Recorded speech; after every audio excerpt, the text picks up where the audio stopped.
All right, we can go ahead and call Mr. Smith's matter if the parties want. That is 25T435.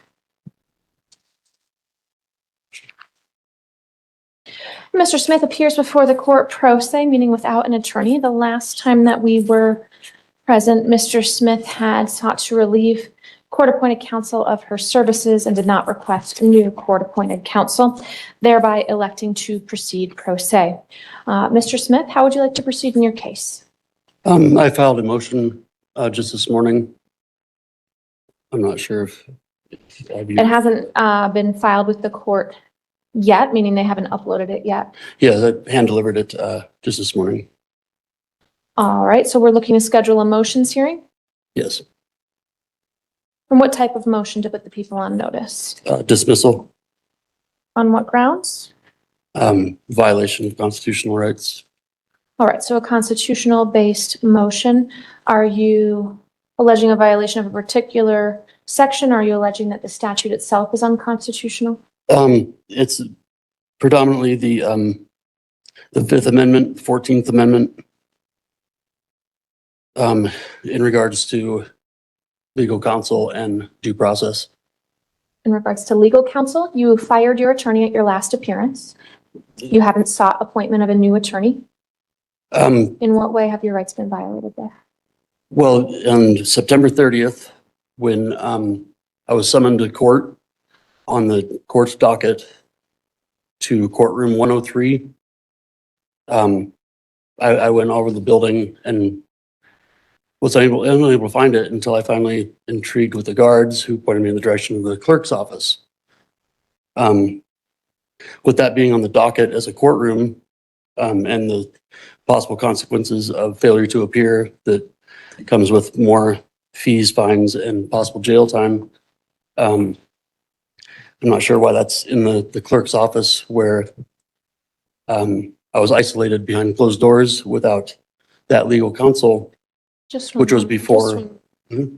So in that instance, you're referring to a different case, not this case, 25R549. So nothing in relation to that case is going to be referenced in this case. To the extent that you're alleging other violations, though, we'll set your motion for a hearing.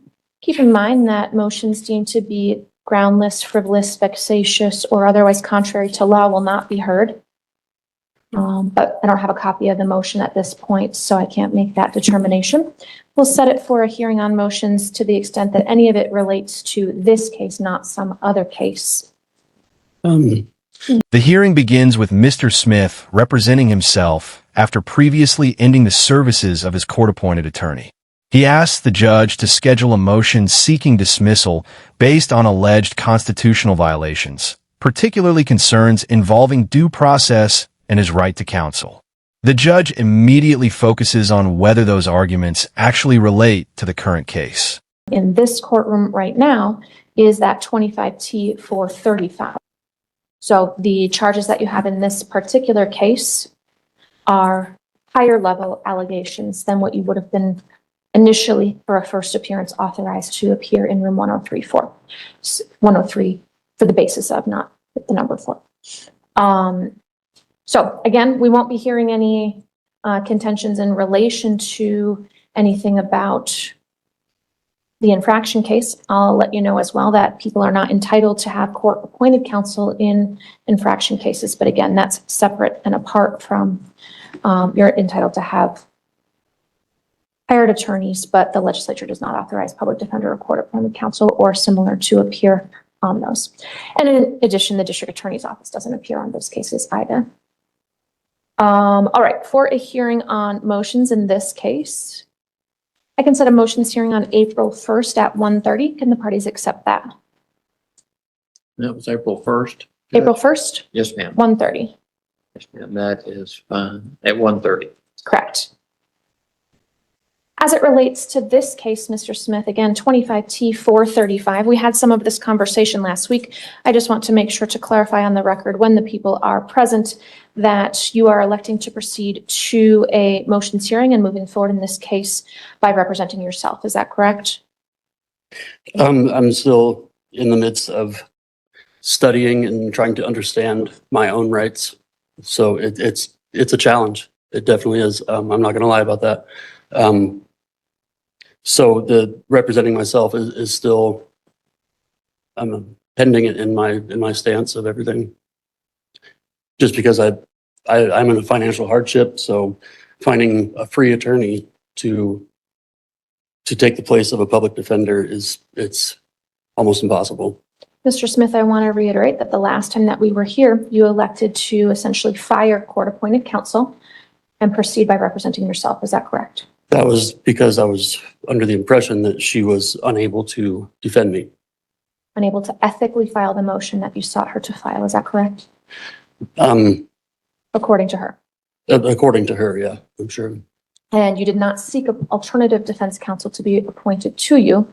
You elected to proceed without the benefit of an attorney at that time. That doesn't mean that you waive your right forever if you can find an. As the discussion continues, the judge carefully explains that Mr. Smith is dealing with two separate cases and that arguments connected to the other case cannot simply be brought into this proceeding.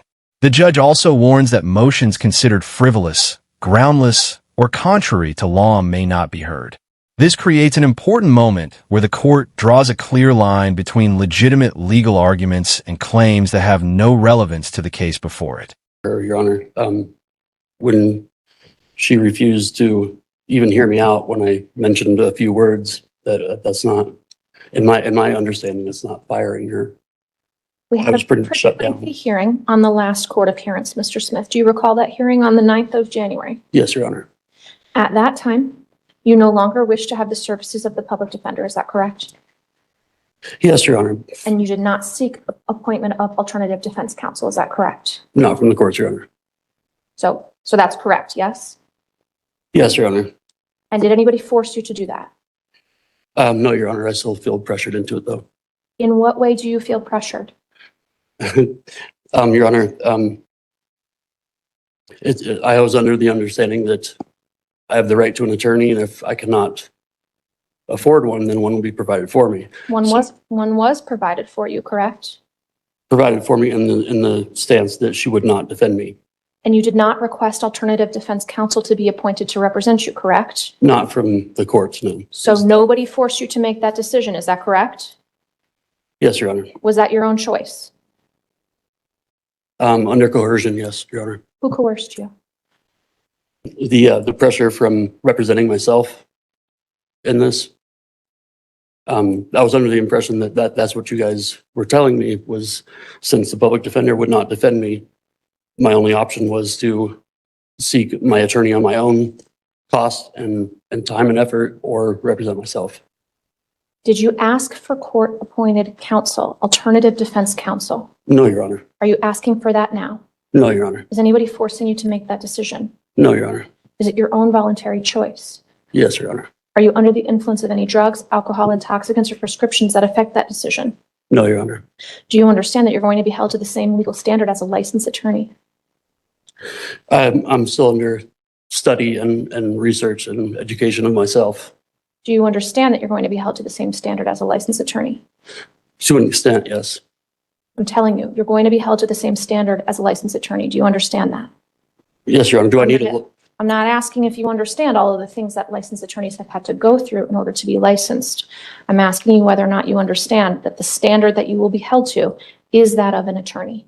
I understand that part, Your Honor. I just don't understand the standards that they are. The most significant part of the hearing centers on Mr. Smith's decision to proceed without an attorney. The judge repeatedly asks whether he understands that he will be held to the same legal standards as a licensed attorney and whether anyone is forcing him to represent himself. Despite acknowledging the difficulty and financial pressure involved, Mr. Smith confirms that he is choosing to move forward on his own.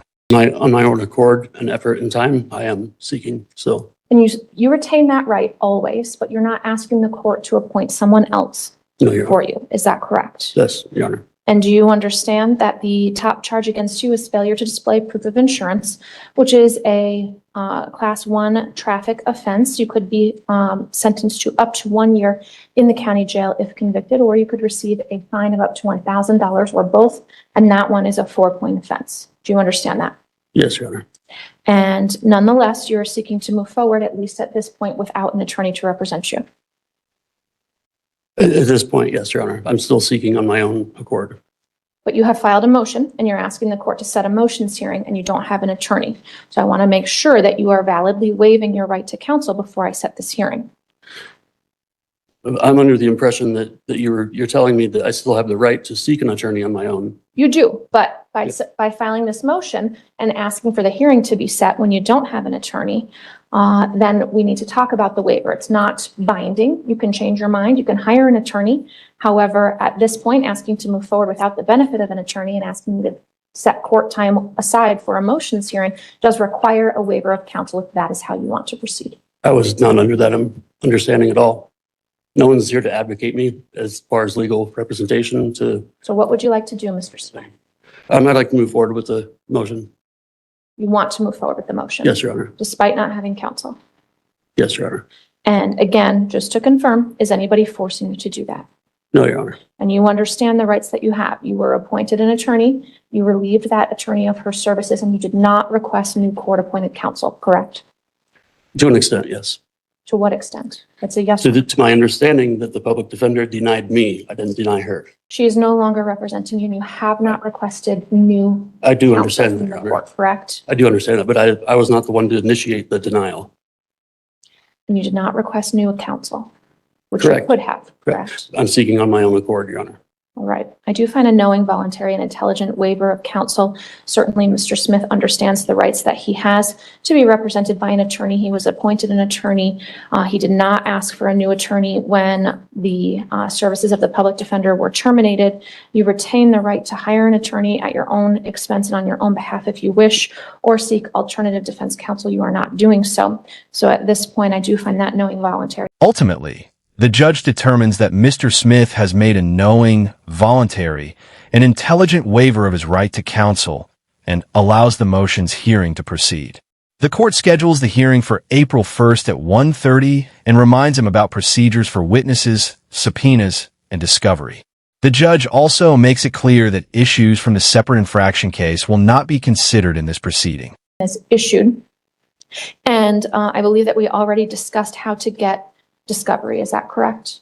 Yes, Your Honor. I was provided that. All right.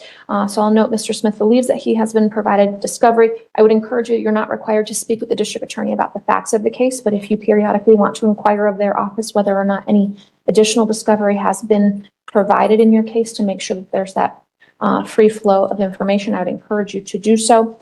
Anything further for Mr. Smith at this time? Not from the people, Judge.